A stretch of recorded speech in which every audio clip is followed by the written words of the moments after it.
Há histórias que parecem não caber na explicação. Histórias que desafiam o raciocínio, o tempo e até mesmo a ideia que temos de nós mesmos. E uma dessas histórias começou em uma manhã comum, em 2016. Um homem chamado Ben McAllister, de 36 anos, motorista de caminhão, saiu para o trabalho como fazia todos os dias.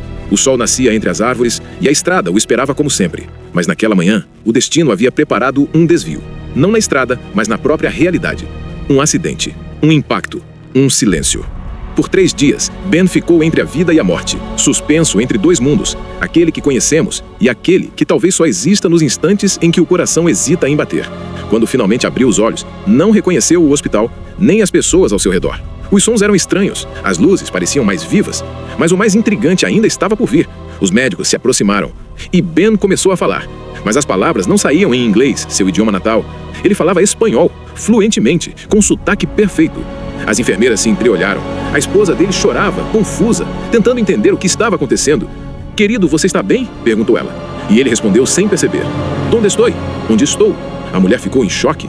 Ben nunca havia estudado espanhol, nunca havia morado em outro país, nem sequer assistia a programas nesse idioma. Mas de repente, era como se aquela língua fizesse parte dele, como se sempre tivesse estado ali, apenas adormecida, esperando o momento certo para despertar. Durante os dias seguintes, os médicos o examinaram sem parar. Ressonâncias, testes de memória, exames neurológicos. Tudo indicava que seu cérebro estava intacto, salvo por uma pequena área afetada pelo trauma. Mas algo havia mudado, algo que nenhuma máquina conseguia medir. Os especialistas chamaram isso de síndrome de idioma adquirido, um fenômeno raríssimo em que, após um trauma, o cérebro manifesta habilidades linguísticas que nunca foram aprendidas conscientemente. Mas como explicar um conhecimento tão específico, tão natural, tão perfeito? Ben escrevia em espanhol, pensava em espanhol e até sonhava em espanhol. Dizia que nos sonhos via ruas antigas, cheias de pedras e casas com janelas coloridas. E o mais estranho, em seus sonhos, ele não era Ben. Chamavam-no de Miguel. Miguel? Quem seria Miguel? Nas semanas seguintes, Ben começou a ter flashes de lembranças, mas não lembranças dele, lembranças de outro homem, de outro tempo, de outro lugar. Ele falava sobre igrejas antigas, desertos, campos de trigo dourado sob o sol. Falava de uma mulher de cabelos escuros que o chamava de amor. E toda vez que acordava, sentia saudade de algo que nunca viveu. A ciência tentava explicar. Os neurocientistas diziam que o cérebro poderia ter reconectado áreas responsáveis pela linguagem, acessando sons e padrões que estavam escondidos no inconsciente. Mas havia algo mais, algo que a ciência ainda não entende: a consciência. Porque a consciência não se limita ao corpo. Ela é um campo, vasto, profundo e talvez eterno. E quando o corpo entra em colapso, quando a mente se apaga, a consciência pode vagar por lugares que a lógica ainda não alcança. Ben dizia que durante o coma, teve uma sensação estranha, como se estivesse flutuando sobre o mar. Ele ouvia vozes distantes, algumas familiares, outras completamente desconhecidas. E entre elas, uma em especial, uma voz feminina que dizia: "Despierta, Miguel, já é hora." Ou seja, acorde, Miguel, já é hora. Quando despertou, era como se parte de Ben tivesse ficado no silêncio do coma e outra parte tivesse voltado, mas de outro tempo, outra vida. Alguns estudiosos ligaram o caso a fenômenos chamados de memórias criptomnésicas, quando lembranças profundas e esquecidas retornam de forma espontânea, às vezes de coisas que a pessoa ouviu há décadas. Mas havia ali algo mais profundo. Carl Jung, o grande psiquiatra suíço, chamaria isso de inconsciente coletivo, a ideia de que todas as experiências da humanidade estão conectadas em uma única mente universal. E talvez no coma, Ben tenha tocado essa mente. Talvez tenha acessado memórias que não eram dele, mas de alguém que viveu há muito tempo, alguém chamado Miguel. Com o passar dos meses, Ben se recuperou fisicamente, mas nunca deixou de falar espanhol. Era como se o idioma fizesse parte de sua nova identidade. E o mais curioso, quando tentava falar inglês, às vezes esquecia palavras simples. Seu cérebro havia reorganizado o idioma dominante. Ele passou a dar entrevistas, foi estudado por universidades e até escreveu um diário, em espanhol. Em uma das páginas, escreveu algo que deixou todos intrigados. "Sinto que sou 2 pessoas. Uma que se lembra do acidente e outra que se lembra de algo muito antigo."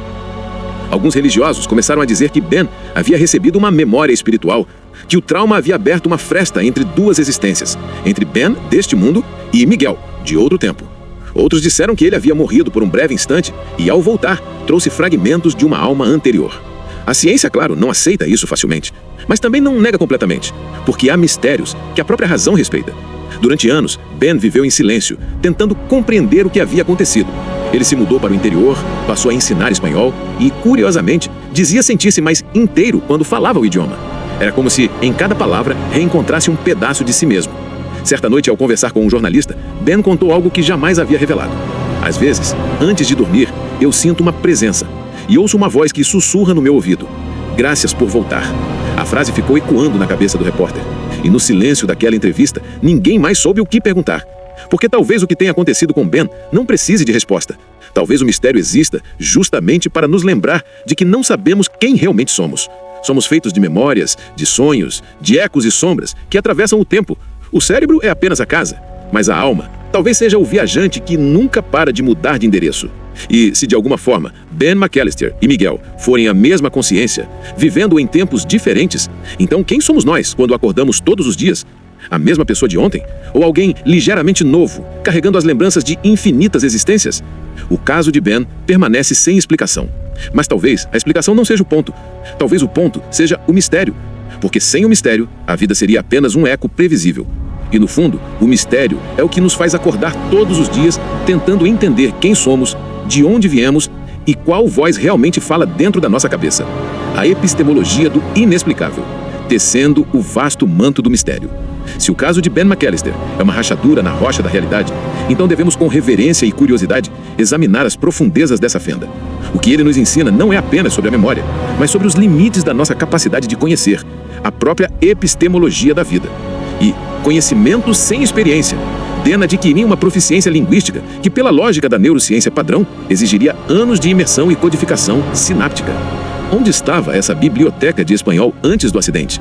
Se estava no inconsciente, a sua organização perfeita sugere que o inconsciente não é apenas um depósito de lixo mental, mas um arquivista brilhante e ativo, capaz de montar uma linguagem complexa após um trigger traumático. A intervenção do trauma serviu como um interruptor, mas em vez de desligar, ele sintonizou o cérebro em uma nova frequência. A filosofia da mente sugere a ideia de uma consciência não local. Uma consciência que não está restrita à matéria cerebral, mas que a utiliza como um receptor, uma antena. Nesse sentido, Ben não adquiriu uma língua. Seu cérebro acidentado apenas conseguiu sintonizar a estação de rádio do Miguel desde algum ponto atemporal. O cérebro não é a fonte da consciência, mas o órgão de transmissão. 2. O inconsciente coletivo e a arqueologia da memória. Voltemos ao conceito junguiano. Se o inconsciente coletivo é uma herança psíquica da humanidade, ele contém, em potência, todas as línguas, todos os amores e todas as tragédias. Ben, ao acessar essa camada profunda, não está apenas puxando uma memória, mas uma estrutura completa de identidade. Arquétipo do viajante. Miguel, com suas igrejas antigas, desertos e campos de trigo, evoca o arquétipo do viajante, ou do eterno errante. Essa identidade não é trivial. Ela é rica em símbolos que ressoam com a jornada da alma humana. O vínculo afetivo. A mulher de cabelos escuros e o chamado amor indicam que a memória acessada não é fria ou puramente factual. É emocional. O trauma de Ben reabriu uma ferida afetiva de Miguel. E é essa carga emocional, a saudade, que torna a experiência tão real e persistente. A neurociência nos diz que a emoção é a cola da memória. Se a emoção de Miguel foi acessada, a memória de sua vida se torna inseparável. 3. Tempo, identidade e a natureza serial da existência. A história de Ben nos força a reavaliar nossa crença na identidade pontual. A maioria de nós acredita ser uma linha reta de memórias. Eu sou quem eu era ontem e serei quem sou hoje. Ben se torna uma identidade fractal, onde cada parte de si contém a totalidade de outras. A perspectiva serial da consciência. Se Ben e Miguel são a mesma consciência, vivendo em épocas diferentes, uma perspectiva que se alinha com a reencarnação, mas que pode ser vista também como uma metáfora da consciência, isso levanta questões profundas sobre o tempo. O tempo não linear. Para a consciência de Miguel, o tempo não é uma seta, mas um campo simultâneo. O passado não se foi, ele está sendo. O coma de Ben pode ter sido um ponto de intersecção, onde o agora de 2016 tocou o agora de Miguel, onde quer que ele estivesse no campo temporal. Responsabilidade kármica, metafórica. Ben, ao se recuperar, torna-se um tradutor de Miguel. Ele não apenas fala espanhol, mas ensina, dá palestras, escreve um diário em espanhol. Ele está de certa forma completando a vida de Miguel, dando voz e continuidade à sua história. A gratidão da voz sussurrada, graças por voltar, pode ser o reconhecimento de que, através de Ben, a história de Miguel ganhou um fechamento, uma continuidade, um novo capítulo nesta realidade. 4. O novo domicílio. A linguagem como alma. O fato de Ben sentir-se mais inteiro ao falar espanhol é a evidência poética de que a linguagem não é apenas uma ferramenta de comunicação. Ela é uma casa para o pensamento, uma morada da alma. A estrutura da mente. O cérebro de Ben se reorganizou para privilegiar o espanhol. Isso sugere que a estrutura linguística de Miguel era de alguma forma mais fundamental ou mais resiliente do que a de Ben. O trauma apenas removeu a camada superficial, o inglês, para revelar a estrutura mais antiga e profunda, o espanhol. A busca pela totalidade. Ben passou a vida inconsciente de sua totalidade. O acidente o forçou à integração. A jornada filosófica de todo ser humano é se tornar inteiro. E para Ben, essa integridade só foi alcançada quando ele abraçou seu passado arquetípico. O seu eu de outra época, falante de outra língua. Diamantes. Conclusão expansiva. A honra do mistério. A narrativa de Ben McAllister é, em última análise, um mandato filosófico para todos nós. Ele nos lembra de que estamos construídos com material que a razão não pode analisar completamente. O seu cérebro é sim a casa, mas não é uma casa térrea. É um palácio com infinitos andares, subsolos e bibliotecas secretas.